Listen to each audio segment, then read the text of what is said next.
เสียดายแต่บ่เป็นเช็ดจังใดสุดๆเด้อเชฟแม่นบ่ผ่านี่ไอ้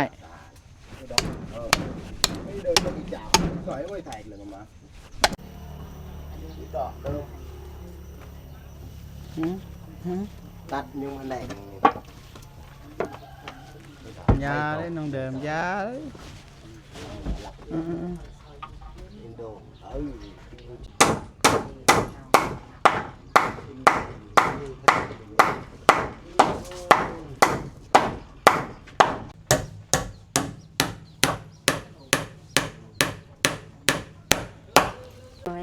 บอกให้ไอ้สร้างเห็ดแนวนี้เพราะว่าน้องเดิมมักแนวนี้น้องบอกเองบ่โดยแม่นบ่ละหมักแบบนี้เนาะโดยมันสูงปกติก็อย่าให้มันเพียงกับพื้นนี่เลยแต่ว่าน้องเดิมคุยกับสร้างว่าเฮ็ดแนวนี้แต่ว่าบ่เจ็บสีเพิ่มเติมกระเทินเป็นแบบนี้เฮ็ดแบบว่าให้มันใหญ่นะให้มันใหญ่อีกหน่อยนึงนี่มานี่ให้มันใหญ่หน่อยนึงยานแต่ว่าน้องลมไปยังแบบเหยียบไปยังนะคันมันเกินนี่เกินสำเนียงยังมันก็พอดี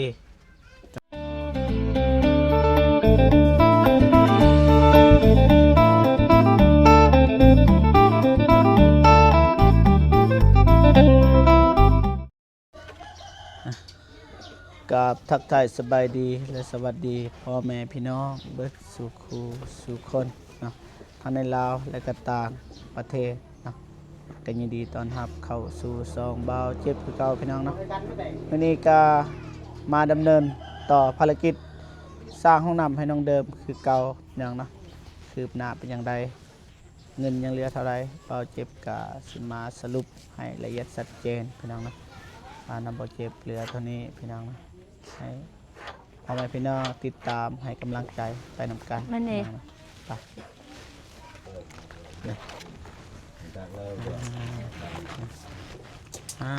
สบายดีเด้อไอ้สางเด้อเฮ็ดยังอยู่ไงอยู่ขึ้นเหรอที่ใส่ไม้เท้าลืมถือเล็กเลื่อยซื้อบ่ลืมถือเล็กเลื่อยบ่เป็นยังเอาเดือนยืมเข้ามายืมวงเดือนเขาดีคือกันมันไวตัดโดยมือมันศีรษะเดิมกันกำลังทำภารกิจพี่น้องนะ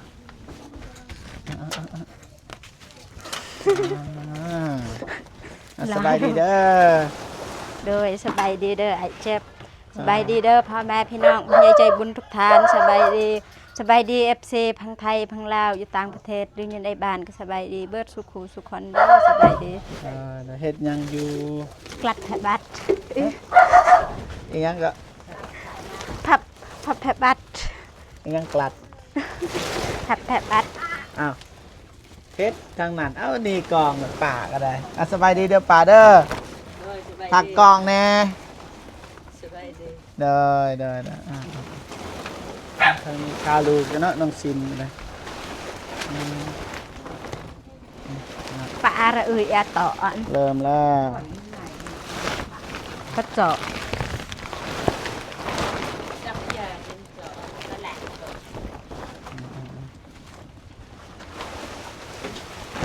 มาให้มันเรือเกินพี่น้องเนาะ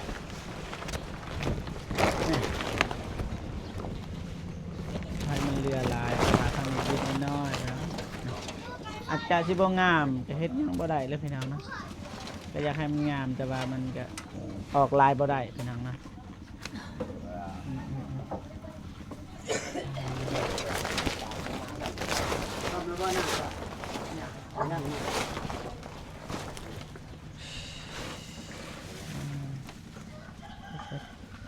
สบายดีเด้อสบายดีเด้อไอ้ยอมขายพี่น้องนะมันเรือน้อยเดียวอันนี้ก็ได้แล้วก็ทางนั้นก็เรือน้อยเดียวพี่น้องอยากให้มันเรือลายแต่บอกกาพี่น้องนะดินน้อยพี่น้อง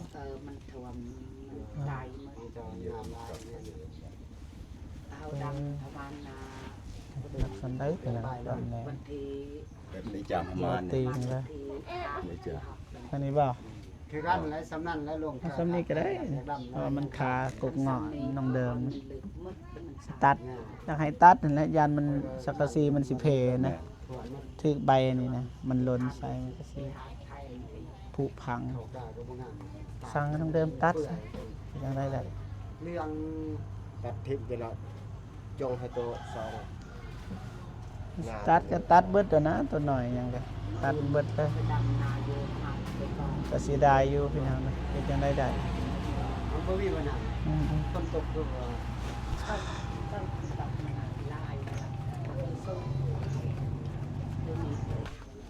ไปฟังพี่น้องเนาะทางบ้านน้องเดิมนะครับสิตัดออกแล้วนะกกหงอนี่น้องเดิมตัดเลยบ่ ตัดเลยก็ได้ ยันมันสิใบใหม่มันสิหล่นใส่สังกะสี เสียดายแต่บ่เป็นเสียดจังใด เสียดายก็เสียดายนะเสียดายนะ ตัดเอาผ้ามาตัดนะ มาจับกล้องให้อายหน่อย โดย ตัด ได้แล้วจิเลย เข้าว่าฝ่านี่ บ่เข้า บ่เข้า น้ำทันเลย ตัดอยู่นี่เลยเด้ บ่อยู่ลงทึ่งนะ จะได้มันใหญ่ก็คือเก้านะ เสียดาย แฮะตัวนี้นี่มันบ่มีหยังหั้นนะนี่ เสียดายนะเอาตัดแล้วตัด ตัดบ่น้องเดิม ตัด เพราะว่าน้องเป็นเจ้าของเด้ ตัด มาให้อายบ่ สุดๆเด้อไอ้เจ็บ แม่นบ่ผ่านี่อ้าย ไม่เดินไปอีกอย่างสอยไว้ถ่ายเลยมา โอ้บ่เข้า สุดท้าย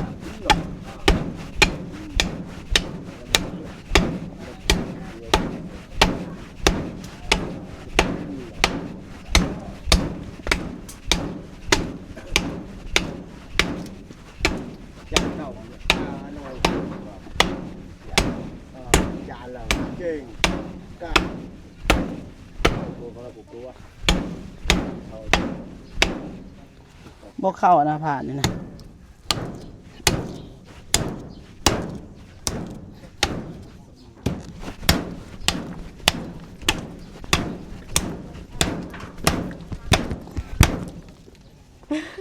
โอ้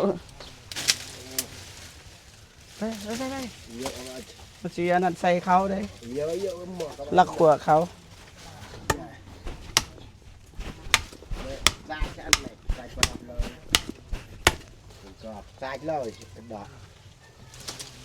ผ่ามือจะเขาโอ้โอ้โอ้ thôi bắt đầu lời lưng người ta hỏi thôi đi ô cà tạt ô cọp thế cái tôn đơm dạo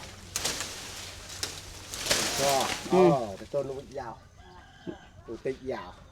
มือตัด diện nhân mà แป้ง Rồi. เด็สะอาดบาน pet tạ phổ cái tợ ผ่ามาขอบใจขอบใจ ด้วยขอบใจคือกันเด้อไอ้เจ็บ ได้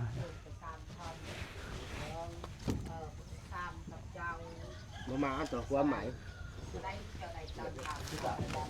có cái tục có ai hơn nó nữa mà ลำบากแท้ดินหน่อย เอาให้อันนั้นยัดอันนั้นเป็นใส่ข้าวหนีนั่นเป็นอะไรยาวเลย cái này đây phải bé cả vậy rồi được là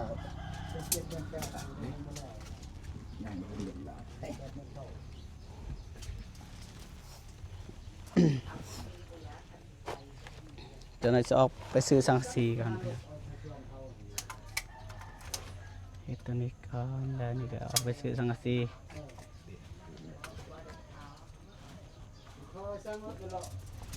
จับให้ก็ได้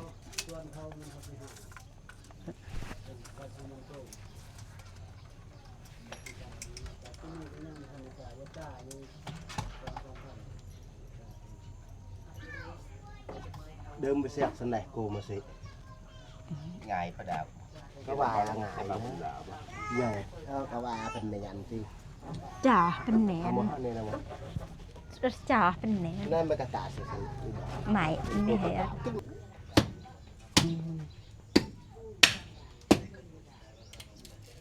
โอ้แข็ง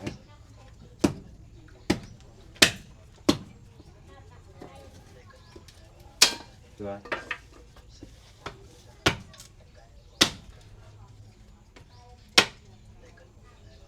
ตีเอา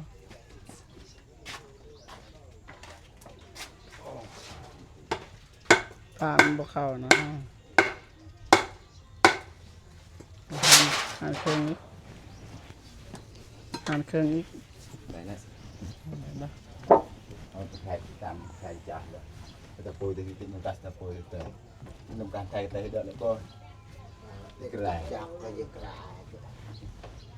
เนาะมันก็ เป็นตะปู ไอ้ตะกี้มันเด็กตะปู แปดห้า จะในใส่ ข้างขาขาให้มือก็ มาปูทำจับ กระไรจะซื้อเป็นม้วนนะได้ป่า ว่ามันก็ซื้อเปลี่ยนหันบางมือ มันไม่ดีสั่งทำสั่งทำไม่ได้ ก็หนัง เป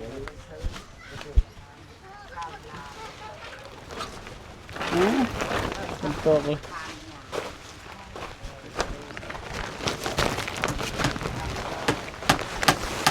ได้แล้วได้แล้ว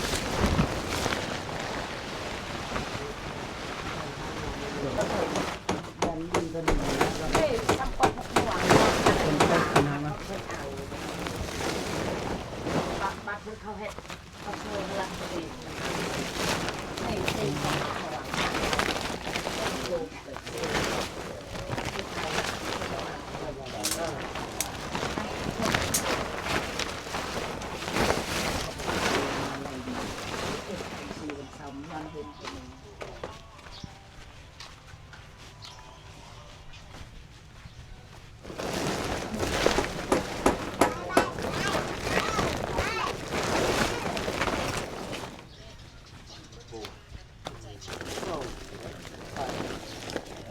เหล็กตะปูเปล่า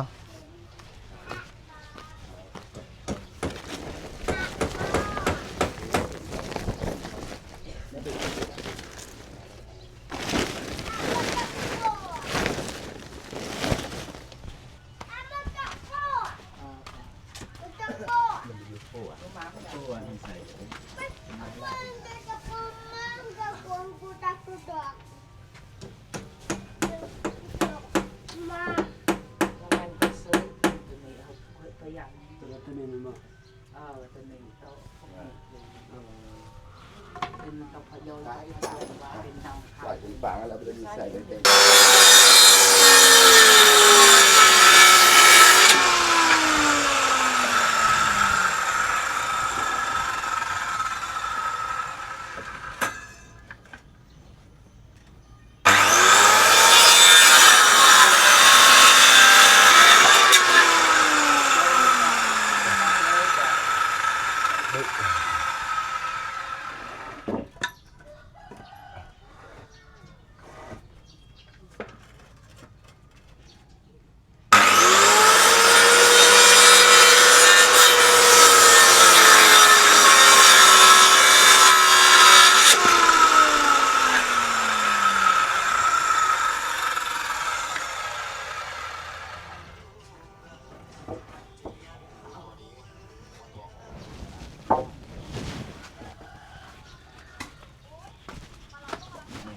จับมันไม่ได้ ยาเลย ตัวกรอบดาวเราแล้วมันกรอบที่ต่อเดิมตัดยังมันแหลง ยาเลยน้องเดิมยาเลยอืม อินโดเจอกระ ยังอ่ะ หยอง ไม่ได้ในโทษ เวียนลูก อืม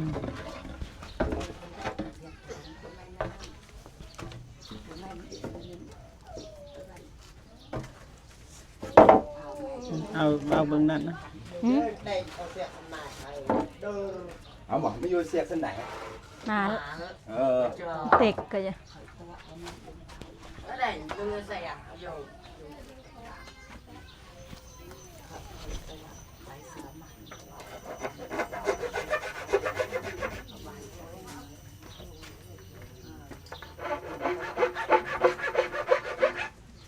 เย่ประชาชนดาวไม่เลยมาปะบันบันที่ใต้ไม่ดาวกันเองเด้อเยอะ này ไหน đúng bọn đấy đúng bọn thì tao mẹ sặc lời đau lúc gọt sân này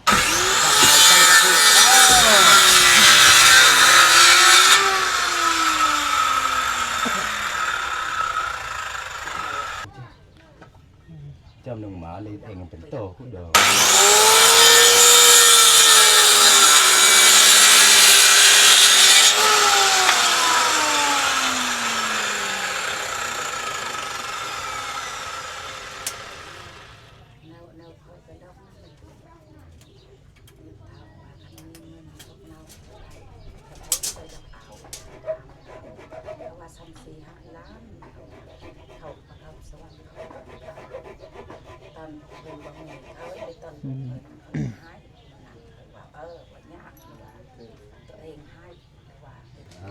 อ่า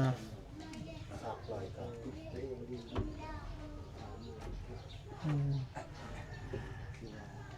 เรือในเดียวพี่น้องเท่านี้นะบ่กล้า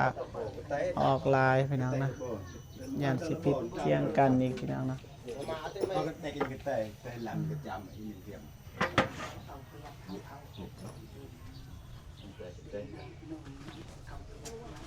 ว่ามาแล้วสน อืม là của cọc best ผมหลุดในสนว่าแปลกกันเลย này nó nặng luôn เชื่อ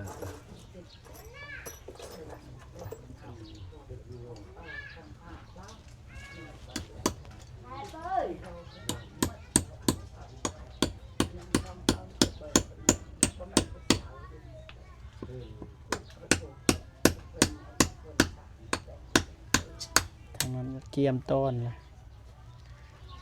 ไว้มันจะปวดนี่กันระดับหนึ่งกระจายกัน หนึ่งตอบก่อน มันลงแล้วมันลงเลยโอ้มันมืด đó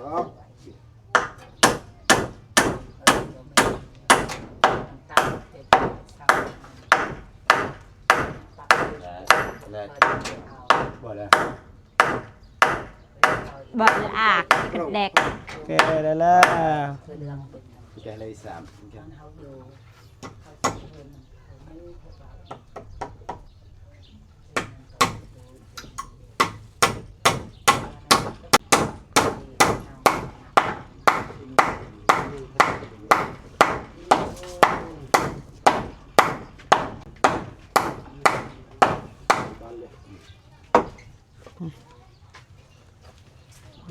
tao cũng chào lại ผมจ mới thải ำ được เนี่ย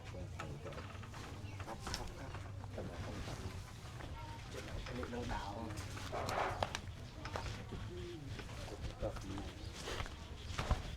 ดูตา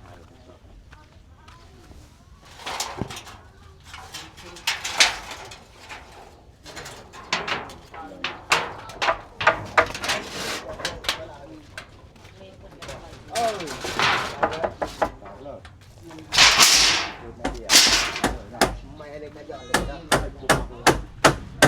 cũng tăng cái giờ này bây giờ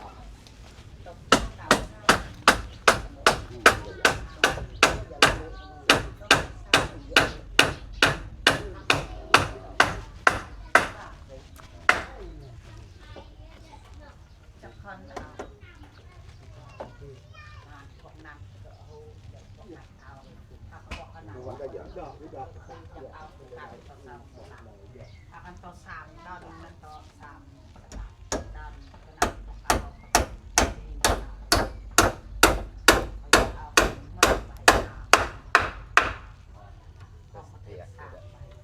ม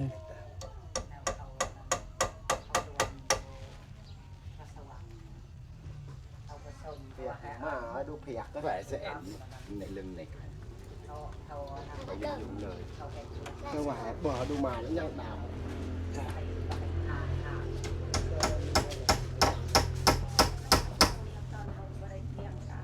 và vừa đó này cắn cắn này này đằng kẹt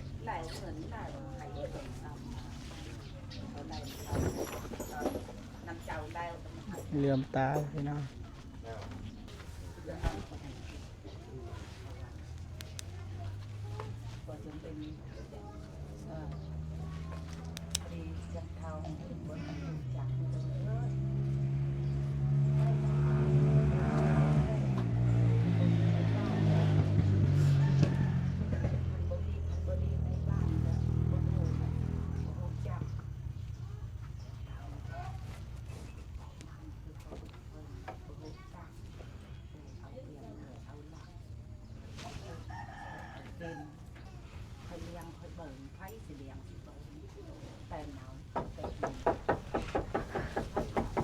โอเค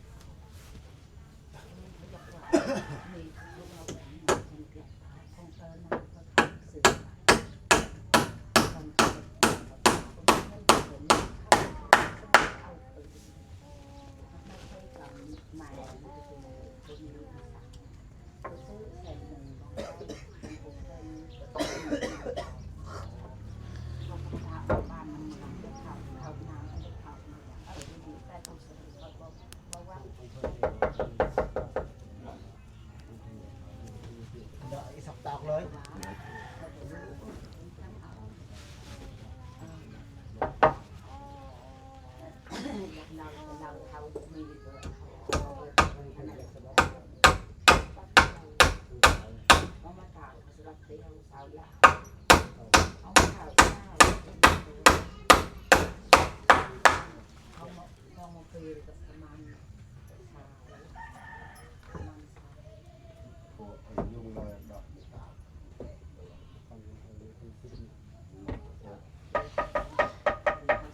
โอเคได้แล้ว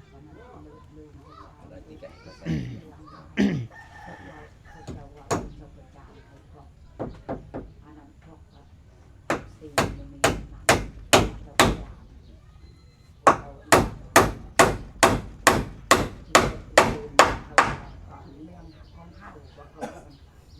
เดี๋ยวสัปดาห์เขาจะมาใหม่เนาะนั่นเหรอต้องพอเตะดีกัน สนาหัวและสนา này cho mất gia đình nó vậy nhau đi rồi này để đi là đây thầu cộng lòng hay không thầu không là em thì không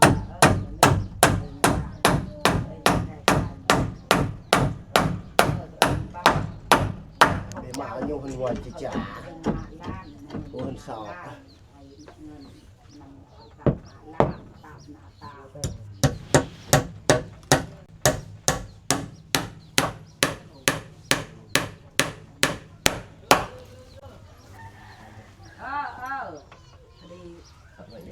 ก็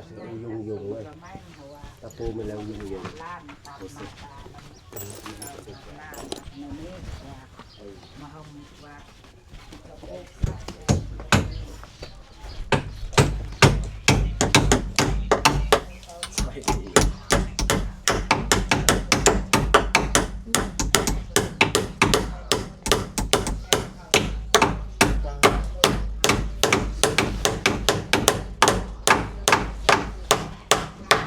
บาดดอกเลยเนาะ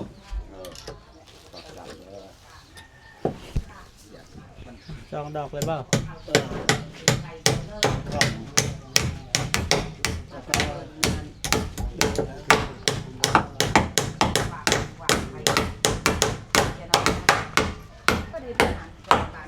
sự tập 10 lôนึง ไอ้เจะน่อยซื้อตะปู10 โลดึงบ่โดยสต็อกตัวไหนบ่นี่ เพื่อต่อประตูจะเพื่อธรรมดาให้ทันกันบ่ทัน 2 ดอกเลยนะ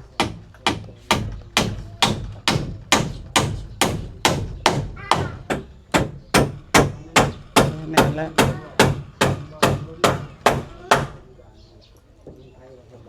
แตก อืม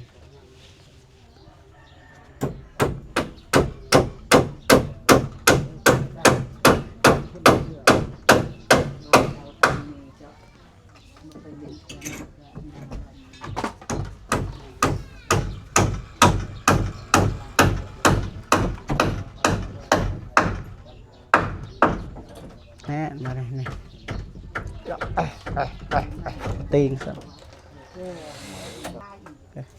มียังก็ ไม่แฟนบ่เช็ดปันดมเลยซื้อไม่ แป้นธรรมดาเลย แม่น แต่ว่ามันมีแตนเดียวนี่แหละแต่ว่าสีคอน้ำเอื่อยเพิ่นสิคายบ่บ่มีคนคายบ่อยู่นี่ จังหวะบ่ฮู้คือกัน ซื้อ3 4 สามแฟน 3 แผ่นดี เดี๋ยวเขาซอยเอาเงินซอยได้ แม่นเฮาซอยประหยัดเด้ แม่น ตัวไหนยังตามบ่จัลัน ประมาณจักแพน ซอง 2แพน แฟน อืม ตัวนั้นมีแล้วอันนึง นั่นนะเข้มจะว่าน้ำสิลองถามเอื่อยเพิ่นมีบ่ มาไม้แม่ไหน บ่มีอันนั้นเนาะ ดอก บ่มีหยังก็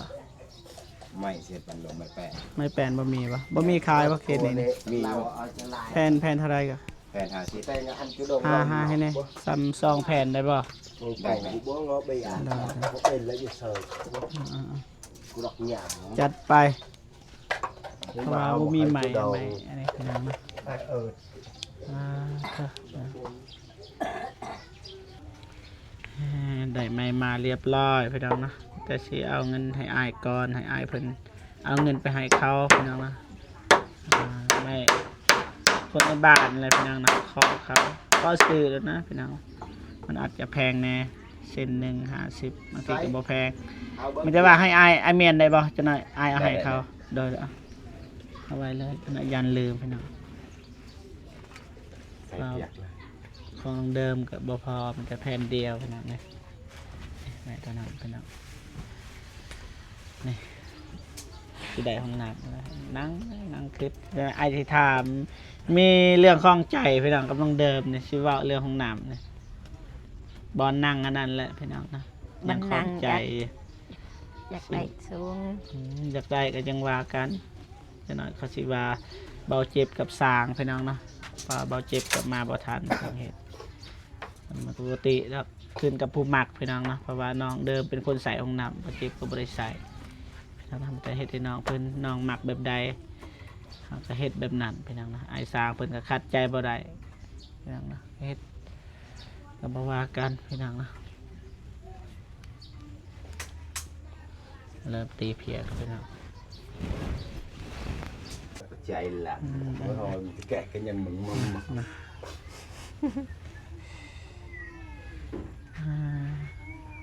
จะกาสิไปซื้อสังกะสีพี่น้องตะปู10นี่ต้องการเท่าไหร่ เอาโลนึง โลนึงกะตะปูกรุบเด้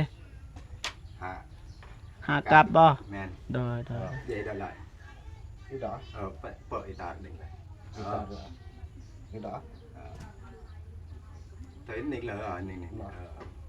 ก็ไม่หมาย แท็กก่อนความห่างเท่าไหร่ตับเรียบร้อย100 บาทนี่ เปลี่ยนเลยแล้วก็เปลี่ยนซอยเลย จัดการ ก็แบ่งกันนะโซกสิลุกจ้ะ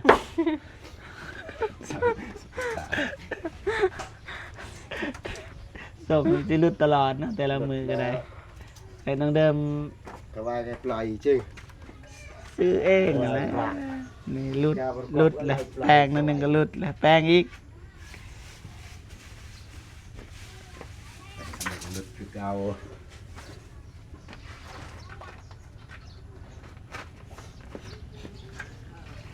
ทางเดิมนี่เด้อนี่เด้อทางเดิมเด้อ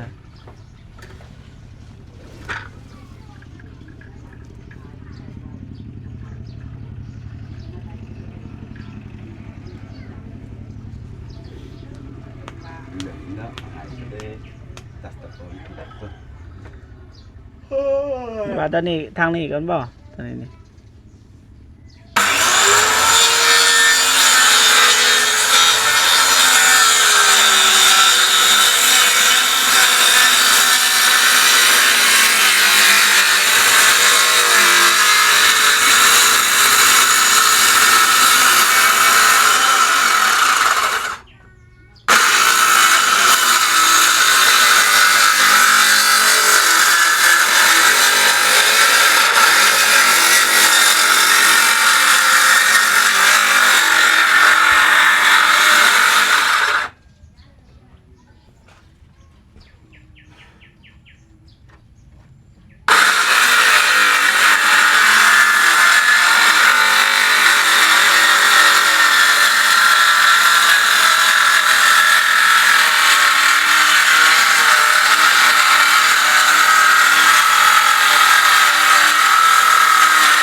ตัวปลุก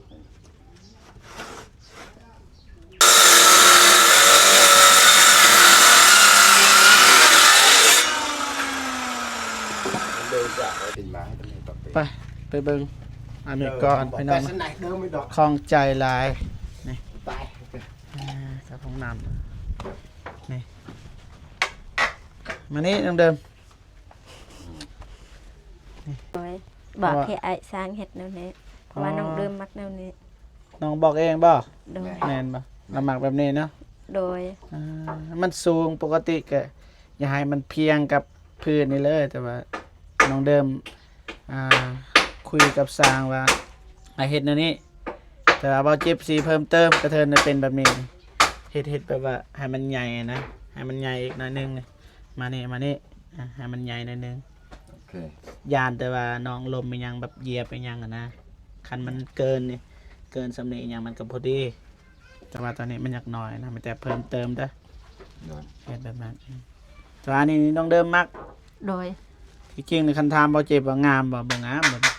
แต่ว่ามันขึ้นกับผู้มักเรามักขมิดก็เฮาสิเอาส่วนต่างอีกแต่ว่าน้องก็บ่มักอีกแต่มักแบบนี้พี่น้องนะเงึดคือกันนะแต่ก็ขึ้นกับผู้ใส่นะอายนะ แม่น เพิ่นมักจังได๋เฮาก็เฮ็ดแบบนั้นแต่ว่าแม่นอยู่เบาเจ็บนี่มักแบบนี้ว่าน้องเพิ่นบ่มักต้องเอาใจน้องเพิ่นเพราะว่าน้องเพิ่นเป็นคนใส่งานว่าซั่นซะก็ต้องเอาใจประมาณนี้โอเคโอเคได้แล้วแต่ว่าให้ซื้อสังกะสีจากแผ่น 10 แผน 10แผ่น แม่น เด้อ10แผ่นแล้วก็เหล็กตะปู10นี่ โดนยัง 1โลแล้วก็ตะปูกรุบ5กับ แม่น นั่นบ่ แม่น เด้อโอเคมันจะสิพาน้องเดิมไปก่อนพี่น้องเพราะว่าบ่มีรถพี่น้องเนาะเพราะว่ารถเอื้อยเพิ่นก็ขาไปแหละพี่น้องเนาะเว้นนะวันนี้พอดีแม่พิมพ์เพิ่นก็อยากให้ซื้อหลายสิ่งหลายแนวแหละแต่บ่จักสิซื้อแล้วบาทนี่แล้วก็แม่ลินก็โอนเงินให้อีก500 บาทให้ซื้อแนวกินของกินให้สร้างแน่ให้น้องเดิมแน่เหลือนั่นก็บางทีเอาไว้ให้น้องเดิม500 บาทพี่น้องนะแต่ว่านี่แม่พิมพ์นี่จักสิว่าจังใดเด้แม่เพิ่นก็ให้ซื้อหลายสิ่งหลายแนวนะแม่พิมพ์ก็ได้หลายต้นน้องเดิมนะโอเคไม่ได้ว่าห้องน้ำกับไก่สิสำเร็จแล้วนี่จะหน่อยก็มุ่งแล้วพี่น้องมุ่งแล้วไม่ได้ว่าอยากให้น้องขอบอกขอบใจขอบบุญขอบคุณผู้ใหญ่ใจดีที่ซัพพอร์ตน้องมาตลอดพี่น้อง โดย บอกเอิญซื้อก็ได้ขอขอบใจซื้อก็ได้ ขอบบุญขอบคุณเด้อทางผู้ใหญ่ใจบุญที่สงสารเมตตาน้องเดิมน้องเด่นโดยมาตลอดก็ขอให้พวกแม่อยู่เย็นเป็นสกรั ถือ ขอให้แม่ทุก คนอยู่เย็นเป็นสุขสุขกายสุขใจ ความเจ็บอย่าได้ความไข้อย่ามีให้หังให้มีโศกให้มันให้เฮงให้ปังเฮ็ดเวียกการงานอันใดก็ขอให้ประสบผลความสำเร็จให้อายุมันคนยืนนอนก็ได้เงินหมื่นตื่นก็ได้เงินแสนไปที่ใดก็ขอให้ไปฮอดจอดถึงให้มีคนหักคนหอมปรารถนาสิ่งใดก็ขอให้ได้สิ่งนั้นเด้อสาธุ โอเคพ่อแม่พี่น้องเนาะบ่เจ็บก็สิออกเดินทางกับน้องเดิมแล้วก็กับป่าแน่ไปซื้อสังกะสีไปซื้อเหล็กตะปูพี่น้องเนาะ ถึกใหม่ แล้วก็ อุปาดใช้แต่อุปไหล ซื้อตะปู10ตะปูกรุบน้ำแน่เหล็กตะปูพี่น้องเนาะจังได้ก็ขอบคุญกับคุณผู้ใหญ่ใจบุญนั่นแหละที่ซัพพอร์ตน้องเดิมมาตลอดแล้วก็ขอบใจหลายๆที่เมตตาสงสารเบาเจ็บแล้วก็ตลอดฮอด FC ทุกๆทานพี่น้องเนาะที่เบิ่งคลิปเบาเจ็บตลอดมานะจ๊ะก็ขอให้พ่อแม่พี่น้องจงมีแต่ความสุขสุขภาพแข็งแรงขอให้อายุมันคนยืนนะอย่าเจ็บอย่าจนให้ลำรวยๆยิ่งขึ้นไปเด้อสาธุโอเคเบาเจ็บก็สิจบคลิปก่อนแล้วขอตัวเดินทางไปซื้อสังกะสีก่อนเนาะพอๆกันคลิปต่อไปพี่น้องเนาะสำหรับคลิปนี้ขอกล่าวคำว่าสบายดีพ่อแม่พี่น้องเบิดสุขุสุขคนพี่น้องเนาะไปก่อนพี่น้องบ๊ายบายเนาะ